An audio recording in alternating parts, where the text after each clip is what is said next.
12வது மாசம் வரைக்கும் நீங்க பாத்துட்டீங்க. 1ல இருந்து வரவு செலவு சொல்லவா?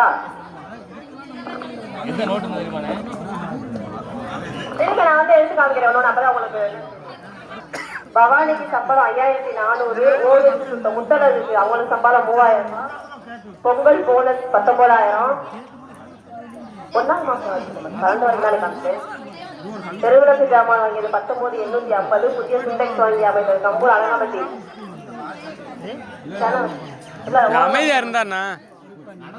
ஜனவரி டிசம்பர் வரைக்கும் பெருவிளக்கு ஜாமான் 19840, ஓவியத்து சுத்தம் 10800, 11,200. 2வது மாசத்துக்கு பெருவிளக்கு ஜாமான் வாங்கியது 26,269, தலைவர் பயணப்படி 15000, கிராம சபை செலவினம் 15000, மரக்கன்று வாங்கியது 38,400, பைப்லைன் ஜாமான் வாங்கியது 19,400, புதிய மின் இணைப்பு அலங்கப்பட்டி சுடுகாடு வரையில் உள்ள மோட்டார் அதுக்கு புதுசா 1000 போயிட்டாங்க. அதுக்கு 18,300, ஓகேசி சுத்தம் 10,800, கொடிக்கம்பம் மூட்டில் ஆபீஸ்க்கு முன்னாடி அது ஏற்கனவே வேலை பார்த்தாச்சு எடுக்காம 4100, நிர்வாக செலவினம் 12,400, கலைஞர் கால்வாய் சுத்தம் 29,250, பேருந்து கட்டணம் இப்ப மதுரைக்கு போயிருந்தோம்ல அதுக்கு 26,000.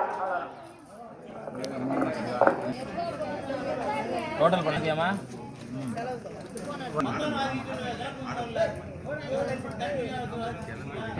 நீங்க சொல்லக்கூடாது. 3,20,000 3,26,349, 91,001 ரூபாய் வரவு. 6,96,001 செலவு 3 லட்சம் சில்லற. ஆமா, 3 லட்சம் ரூபாய் இருக்கு. எதுல வந்துச்சுன்னு சொல்லிட்டா? 2ஆம் தேதி 25,685 மொத்தமாவே.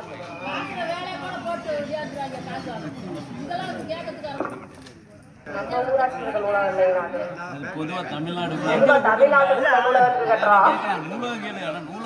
தமிழ்நாட்டுக்காரத்தையும் கொடுக்குறோம். தமிழ்நாட்டு அரசு கட்டுற நமக்கு நீ நூலகம் இருந்தாத்தையும் கட்டணும் உள்ளது. சரி, 1,87,023 ரூபா.